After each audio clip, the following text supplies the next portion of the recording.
조선시대의 마지막 공주 덕원공주. 덕원공주는 조선의 제23대왕 순조와 순원왕후의 삼녀로 태어나게 됩니다. 그녀는 효명세자, 명원공주, 보건공주의 친동생이며 수기 박씨의 딸 영원옹주의 이복동생이기도 했습니다. 덕원공주의 어머니 순원왕후는 안동김씨 가문 출신이자 세도정치를 연 김조순의 딸로 자신의 집안이 조선 말기 세도정치의 절정기를 이끌어나가게 하는데 중요한 역할을 하게 됩니다. 공주는 8살 때인 1829년 음력 3월 6일 덕스럽고 온화하다는 뜻의 덕원공주의 자기를 받게 되는데, 그녀는 조선 왕조에서 왕과 왕비 사이에서 태어난 마지막 공주였습니다. 많은 사람들이 덕혜옹주가 조선 최후의 공주라고 생각하지만 덕혜옹주는 후궁의 딸이기 때문에 공주가 아니고 옹주였습니다. 이후 13살 때인 1834년 음력 11월 13일 아버지 순조가 세상을 떠나게 되는데, 순조 사망 당시 남아있던 그의 자식은 적자와 서자를 포함해서 덕원공주가 유일했습니다. 참고로 순조는 왕비 순원왕후와 일남 3녀를, 후궁 수기 박씨와 1녀를 두게 됩니다.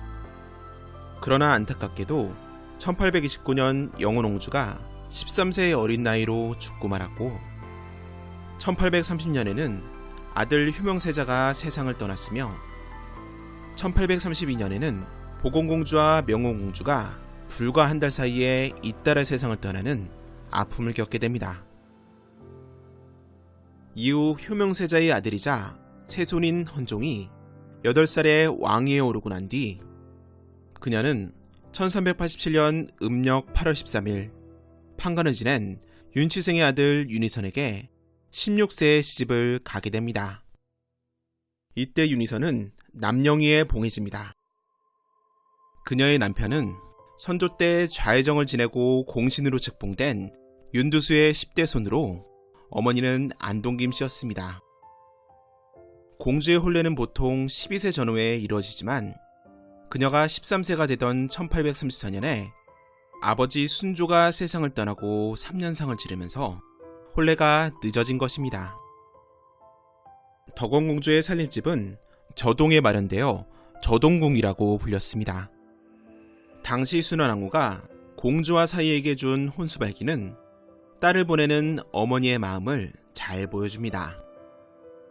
발기는 사람이나 물건의 이름을 쭉 써놓은 글을 말하는데, 현재 발수신자가 명확히 밝혀진 궁중발기 중 공주가 받은 혼수발기로는 덕원공주의 것이 유일합니다.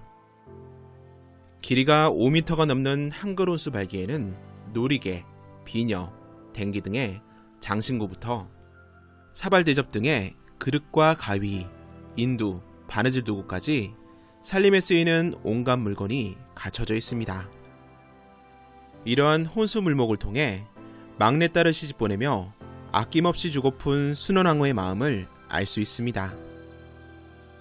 시집을 간 공주는 공식적인 왕실 행사와 같은 특별한 경우에만 궁에 출입이 가능했기에 순원왕후와 덕원공주는 한글 편지로 서로의 안부를 주고받게 됩니다. 덕원공주는 어머니인 순원왕후의 영향을 받아 책을 읽거나 글씨를 쓰는 것을 즐겼습니다. 혼례 후 그녀의 사가인 저동궁으로 들어가며 가져간 국문, 한문책이 무려 4,000권을 넘을 정도였습니다.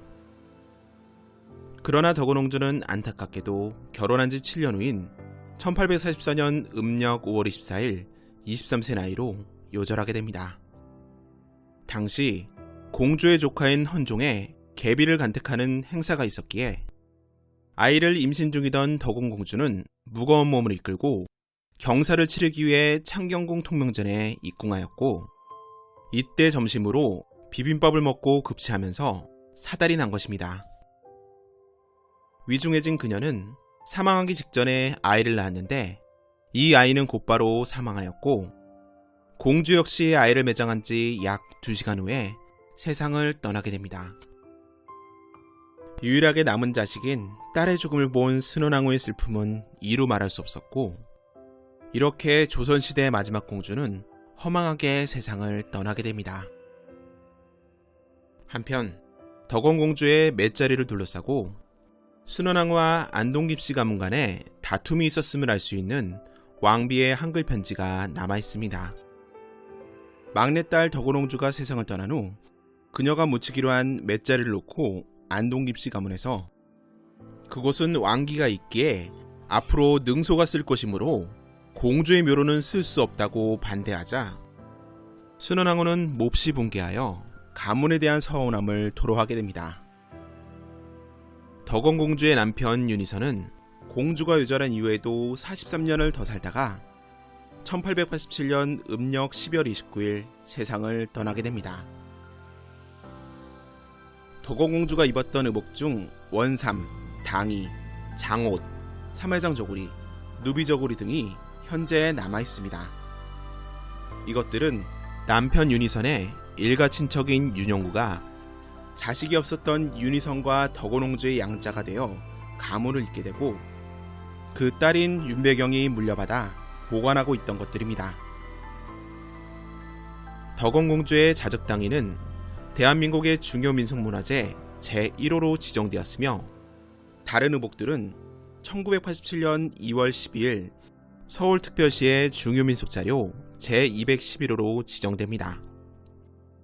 또한 덕원공주가 어린 시절에 착용한 놀이개와 화장도구, 보자기, 필기구 등도 남아있는데 이것들 역시 서울특별시의 중요민속자료 제212호로 지정됩니다.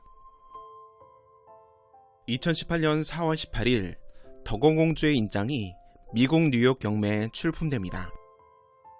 문화재청 산하기관인 국외소재 문화재재단은 2월에 이 정보를 입수했으나 공주의 인장은 사가에서 가지고 나가는 것이기에 국가 소유라고 보는 것이 어려움이 있어 경매장에 거래 중지 요청을 하지 못했다고 합니다.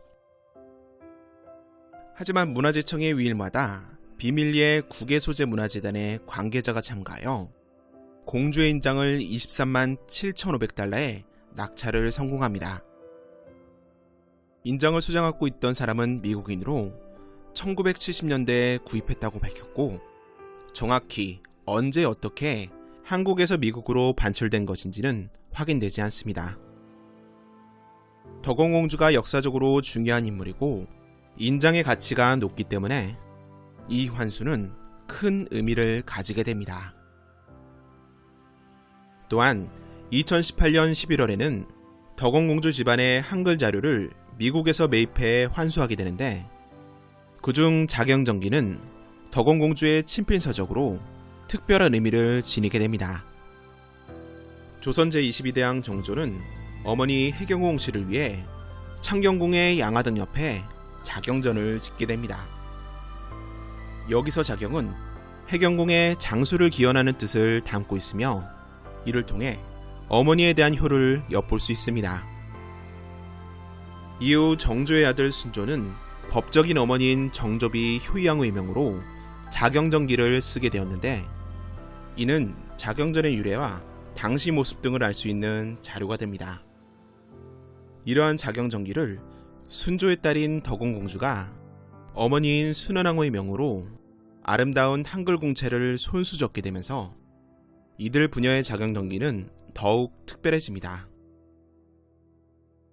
덕원공주의 묘소는 현재의 서울 성북구 장위동 지역에 있었던 것으로 추정되며 장위동 76-59번지에 있는 진흥선원은 과거 덕원공주의 남편 남영희 윤희선의 집이었습니다. 승정원 일기를 보면 덕원공주의 묘에 있는 봉표에 관한 기사가 나오는데 사방의 경계표가 서로 명덕동에 이르고 동으로는 장위리에 이르며 남으로는 외백호 산등성 마루에 북으로는 동안평에 이르러 경계가 맞닿는다고 기록되어 있습니다.